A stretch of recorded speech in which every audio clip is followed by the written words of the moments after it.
নমস্কার। যারা প্রত্যেক দিনের রাশিফল শুনেন অগ্রিমভাবে, যেমন 17 তারিখের রাশিফল আমি এই মুহূর্তে লাইভ করছি। 17 তারিখ কী বার? শনিবারের যে রাশিফল, সেই রাশিফলের লাইভ অ্যাডভান্সভাবে আজকে এখনো পর্যন্ত বৃহস্পতিবার রাত্রি হয়েছে। বৃহস্পতিবার দিন আপনারা জানতে পারছেন। তাহলে 17 তারিখের কীভাবে চলা উচিত বা 17 তারিখ কীভাবে এগোনো উচিত, এগোলে প্রত্যেকের সফলতা আসবে বা সাবধান হওয়া যাবে, সে নিয়ে এই রাশিফল। যাই হোক, 17 তারিখ শনিবার দিন, সেটা হচ্ছে পঞ্চমী তিথি, কৃষ্ণপক্ষ, পূর্বসারা নক্ষত্র, শ্রাদ্ধ যোগ এবং কৌলভকরণ থাকছে 17 তারিখ শনিবার দিন। এবং শুভ সময় যেটা থাকছে প্রত্যেকটা মানুষের জন্য দুপুর 2:03 থেকে দুপুর 3:42, এবং যে সময়টা বুঝে সুঝে এগোবেন, যে সময়টা খারাপ সময় সেটা যে দুপুর 3:42 থেকে বিকেল 5:21, এই টাইমটা হচ্ছে খারাপ সময়। এবার আসা যাক মেন আলোচ্য বিষয়ে বলার আগে বলে রাখি যে এই যে অনেকে আপনারা জানেন যে গতকাল মিথুনে যে বৃহস্পতি সঞ্চার হয়েছে, সে অনুযায়ী মেষ রাশি বা মেষ লগ্নে জাতক বা জাতিকাদের কিন্তু একটা মানে ভালো পরিবর্তন, শুভ পরিবর্তন হওয়ার সম্ভাবনা বা শুভ পরিবর্তন হওয়ার দিক কিন্তু উন্মোচন হচ্ছে। কেন? বৃহস্পতির যে মিথুন রাশিতে অবস্থান, তার মানে মেষ রাশি সাপেক্ষে বা মেষ লগ্ন সাপেক্ষে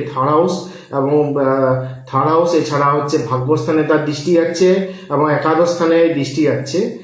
তার মানে কি দাঁড়াচ্ছে, আপনার যারা কমিউনিকেশন টাইপের বিজনেস করেন তাদের পক্ষে ভালো, যোগাযোগ ভালো। যারা বিয়ে যোগাযোগ করতে যাচ্ছেন তাদের পক্ষে মেষ রাশি বা মেষ লগ্নে জাতক বা জাতিকাদের ভালো।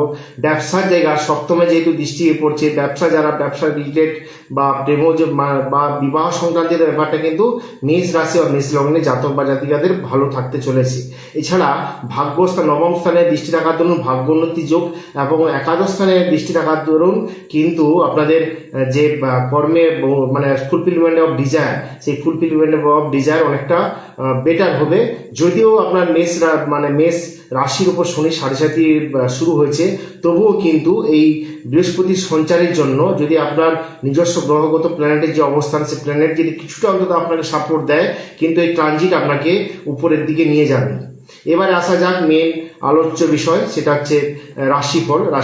মেষ রাশি প্রথমে রাশিফল বলছি, সেটা হচ্ছে শনিবার দিন মেষ রাশি জাতক বা জাতিকাদের যারা বাণিজ্য করেন, বাণিজ্যের সফলতা পাবেন। কম্পিটিশনেও কিন্তু জয় আছে, কম্পিটিশনে জয়, বুঝে সুঝে এগোন, আজকে অবশ্যই ভালো যাবে।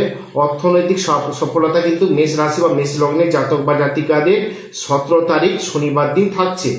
এরপরে আসা যাক বিশ্ব রাশি বা বিশ্ব লগ্নের যদি আপনি জাতক বা জাতিকা হয়ে থাকেন, কর্মে বাধা, অর্থনৈতিক বিপর্যয়, নিজেকে একটু সচল রাখার চেষ্টা করুন।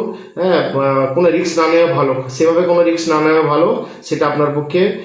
বিশ্ব রাশি বিশ্ব লগ্নে যদি আপনি জাতক বা জাতিকা হয়ে থাকেন, তাহলে কিন্তু রিস্ক না নেওয়াই ভালো। এরপরে আসা যাক মিথুন রাশি মিথুন লগ্ন, কর্মের জায়গা ঠিকঠাক, প্রতিবেশীদের সঙ্গে কিন্তু সম্পর্ক অবনতি এবং ঝামেলা হওয়ার এবং হঠাৎ করে কিন্তু কোনো অ্যাক্সিডেন্ট দুর্ঘটনা বা কোনো জায়গায় কিন্তু পড়তে পারে।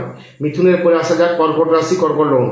কর্কট রাশি কর্কট অর্থনৈতিক দিকটি মোটামুটি শনিবার দিন ভালো যেতে চলেছে। রোগ অসুখের জায়গাটা আগের থেকে কিন্তু যারা রোগ অসুখে ভুগছিলেন তাদের রোগ অসুখের জায়গাটা অনেকটা ভালো হবে। বন্ধু বান্ধবের সঙ্গে সম্পর্ক অবনতি এবং অর্থনৈতিক দিকটি কিন্তু ভালো চলতে চলেছে। এটা হচ্ছে কর্কট রাশি। কর্কটের পরে আসা যাক সিংহ রাশি সিংহ লগ্ন। আপনি যদি সিংহ রাশি সিংহ লগ্নের জাতক বা জাতিকা হয়ে থাকেন, তাহলে 17 তারিখ শনিবার দিন আপনার অপবাদ, অপযশ এবং অর্থনৈতিক দিক থেকে আয়ের থেকে ব্যয় কিন্তু বেশি হবে। এটা হচ্ছে সিংহ রাশির রাশিফল শনিবার। এরপরে আসা যাক কন্যা রাশি কন্যা লগ্ন। যদি আপনার কন্যা রাশি কন্যা লগ্ন হয়, তাহলে উচ্চস্তর মানে কোনো উঁচু জায়গা থেকে পড়ে চোট আঘাতের সম্ভাবনা আছে, কর্মে বাধা এবং কোনো বাইরে যাওয়ার যদি প্ল্যান থাকে, সে প্ল্যানটা কিন্তু ভেস্তে যাওয়ার সম্ভাবনা আছে। আর আজকে দিনটি কিন্তু মানসিকভাবে খুব একটা ভালো যাবে না। এরপরে আসা যাক তুলা রাশি তুলা লগ্ন। আপনি যদি তুলা রাশি তুলা লগ্নে জাতক বা জাতিকা হয়ে থাকেন, তাহলে পরিশ্রম করে আজকের দিনটা আপনাকে কাটাতে হবে। প্রচণ্ড পরিমাণে পরিশ্রম করতে হবে। প্রচণ্ড পরিশ্রমের মাধ্যমে এই শনিবার দিনটা আপনাদেরকে কিন্তু অতিবাহিত করতে হবে। একটু কষ্ট করলে অবশ্যই আপনি সফলতাও পাবেন, সেটা হচ্ছে আপনার সফলতাও পাবেন। এছাড়া বৃশ্চিক রাশি বৃশ্চিক রাশির ক্ষেত্রে কর্মে উন্নতি, সোশ্যাল মিডিয়া নিয়ে যারা কাজ করেন তাদেরকে উন্নতি, শারীরিক দিকটি খারাপ যেতে পারে, শারীরিক দিকটা কিন্তু অবনতি হতে পারে। এরপরে আসা যাক ধনু রাশি, ধনু লগ্নের যদি আপনি জাতক বা জাতিকা হয়ে থাকেন, দিনের প্রাথমিক ভাগ খারাপ থাকলেও দিনের অন্তিম ভাগ কিন্তু ভালো যাবে। অর্থ উন্নতি এবং কর্মের সফলতার যোগ কিন্তু ধনু রাশি, ধনু লগ্নের শনিবার দিন আছে। এরপরে আসা যাক মকর রাশি, মকর লগ্নে যদি জাতক বা জাতিকা হন, কর্মে উন্নতি হলেও মানসিক টেনশনের মধ্য দিয়ে শনিবার দিনটি যাবে। এরপরে আছে কুম্ভ রাশি, কুম্ভ লগ্ন, আপনাদের কিন্তু আজকে অপবাদ, অপযশ এবং সর্বনাশ, যে কোনো ধরনের সর্বনাশ হওয়ার সম্ভাবনা আছে। আজকে দিনে ইনভেস্ট না করাই ভালো, কোনো নতুন জায়গায় ইনভেস্ট করা বা কোনো জায়গায় টাকা আটকে আছে সেখানে না যাওয়াই ভালো। এরপরে আছে যাক মীন রাশি, মীন লগ্ন, কর্মে ধীর গতিতে চলুন, সফলতা পাবেন। কোনো জায়গায় যদি টাকা আটকে থাকে সেটা চেষ্টা করুন, আজকে কিন্তু আপনার সেই টাকাটা আসার সম্ভাবনা আছে। পারিবারিক সুখ সমৃদ্ধি বৃদ্ধি অর্থাগমের কিন্তু একটা সম্ভাবনা তৈরি হচ্ছে। নমস্কার।